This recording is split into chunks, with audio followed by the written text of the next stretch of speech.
Oi, meus amigos, voltei. Hoje cedo eu falei um pouco sobre a parábola do rico e do Lázaro, né? E mencionei o inferno que é descrito na Bíblia, né? Mas me deu vontade de voltar aqui para falar mais um pouquinho, porque no século XIV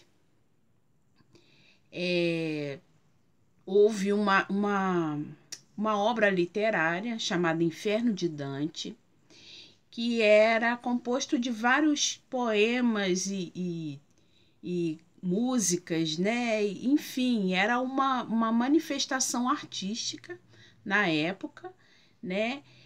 E a partir dessa obra surgiram diversos quadros pintados, né? Retratando aquele inferno descrito naquela obra literária. E por maldade de alguns e ignorância de outros, isso se perpetuou, né? Na época, né, eram muitos quadros religiosos retratando as passagens bíblicas, né? E isso foi se confundindo culturalmente, né, de forma que as pessoas passaram a imaginar o inferno como a moradia do diabo, dos demônios, né? Onde o diabo tinha um tridente, onde tinha fogo consumindo a carne das pessoas que, né, iam para lá. Isso não passou de uma opressão religiosa, como manipulação, né, da Igreja Católica para manter o domínio, manter o poder. E a Igreja Evangélica herdou essa imagem do inferno, né, onde a Bíblia em nenhum momento diz que o inferno é a moradia do diabo, é a moradia dos demônios. Ao contrário, quando fala de demônio e de diabo, né, se refere ao nosso tempo, a esse lugar aqui e as regiões celestes, né? O diabo está entre a terra e o céu. Ele não está no inferno. O inferno, né, descrito na Bíblia, é o lugar dos mortos, né? Tanto o paraíso quanto o Hades, né? Quanto o abismo, né? Ele na Bíblia é a mesma coisa. Todos os judeus, eles sabiam que morrendo eles iam para o inferno, né? Porque inferno não é nada mais, nada menos do que sepultura. Ou seja, morreu, vai para a sepultura, né? Quando a Bíblia diz que as portas do inferno não prevalecem contra a igreja, significa tão somente que a igreja recebeu a promessa de vida eterna, ou seja, morrendo um cristão, ele não permanece na sepultura, entendeu? Ele vai ressuscitar, nós temos essa promessa de ressurreição. Então, passamos da morte para a vida, né? Ainda que seja necessário passar essa carne aqui, né? Não tem promessa para ela, então ela vai, né, virar pó. Porém, nós temos a promessa da ressurreição num corpo glorificado, num corpo incorruptível, né? Por isso o inferno não prevalece, porque apesar do nosso corpo morrer e virar pó, a nossa alma está garantida em Cristo, entendeu?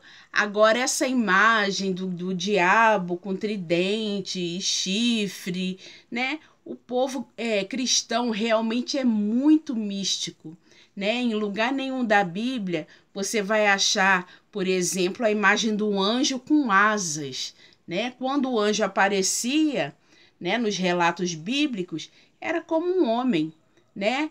Nem no Apocalipse, onde João descreve as coisas celestes, ele não menciona que o anjo tem asas.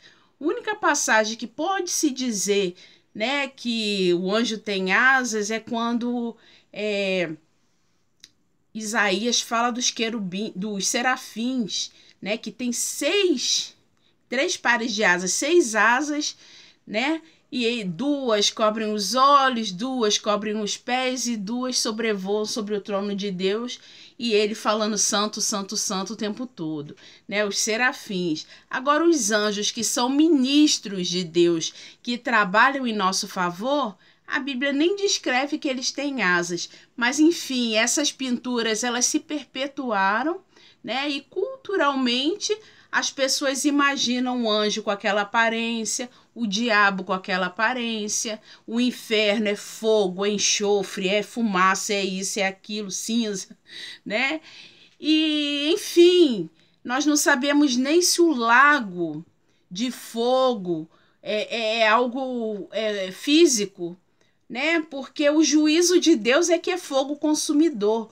Quando a Bíblia fala em lamber com fogo, está se referindo a julgamento. Então, o fogo que não se extingue pode ser o juízo de Deus, né? Enfim, ainda que seja um lago de fogo físico e tal, ainda que seja, né? Mesmo assim, ainda não é esse inferno que a gente prega aqui. A gente não, né? As pessoas que entendem o inferno como um lugar que vai receber todo aquele que, morrendo aqui, ou vai para o céu ou vai para o inferno, né? Isso é uma coisa que foi se perpetuando com a história, né? Como opressão ao povo cristão, né? Para que a igreja continuasse dominando, né? Primeiro a igreja católica, depois a igreja evangélica. Tem gente que acha que a igreja evangélica é a solução para todos os problemas, né? Que a igreja evangélica reformou o que estava errado na igreja católica. Porém, né, se a gente for observar com honestidade, a igreja católica é a mãe e a igreja evangélica são as filhas. Ambas têm erros das mesmas, são muito semelhantes os erros de uma e os erros da outra. Em outro momento eu posso até trazer alguns dados, né? Mas, enfim, um olhar honesto em cima da situação vai dizer que a igreja evangélica é tão culpada nesse sentido, né, de perpetuar o medo, a culpa, né, a acusação e manter aprisionado ali, né, na presença deles através da imposição do medo, né, é tão culpada quanto a Igreja Católica no início do século, né?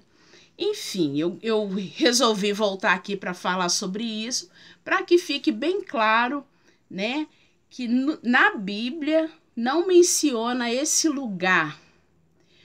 Quando fala do rico, né, lá no Hades, fala sim de tormento, mas como se fosse algo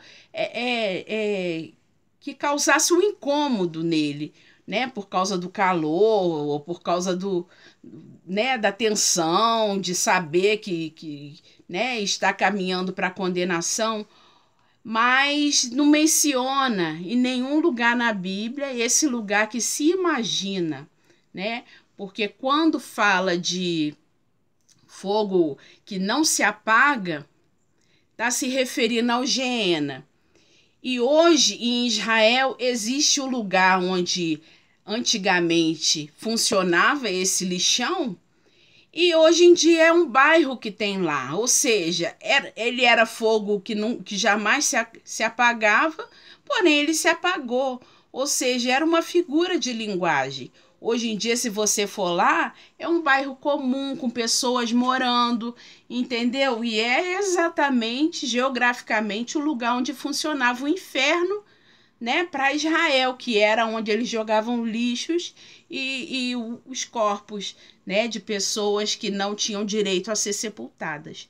Tá bom? Que fique muito claro isso. Um beijão para vocês.